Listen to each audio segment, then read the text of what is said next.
আমিও ওলাইছোঁ যিহেতু ঘৰৰ পৰা ইমান দূৰত আছোঁ মনটোৱে মানা নাই অসমখন ইমানেই মিছ কৰিছোঁ আমাৰ হিয়াৰ আমঠু আপুনি সদায় আমাৰ মাজত অমৰ হৈ থাকিব জাৰ্মানীৰ পৰা সৰুকৈ আপোনালৈ শ্ৰদ্ধাঞ্জলি জ্ঞাপন কৰিলোঁ য'তেই আছে আপুনি শান্তিত থাকক তাৰ এই কামনাৰে এটা মই কেইদিনমানৰ আগতে দেউতাক হেৰুৱালোঁ আৰু তেতিয়া মই জাৰ্মানীৰ পৰা যেতিয়া অসমলৈ গৈ আছোঁ সেই সময়খিনিত মই তেওঁৰ গান শুনি শুনিয়ে মানে নিজকে নিজে কনচল কৰি গৈছোঁ গতিকে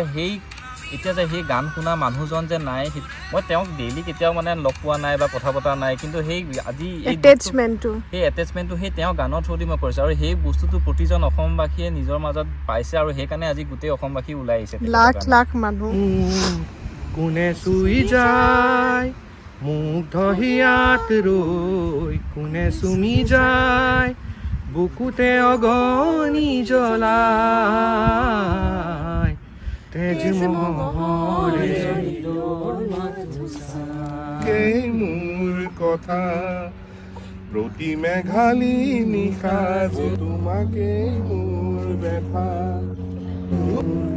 বহু যুগৰে নাচোন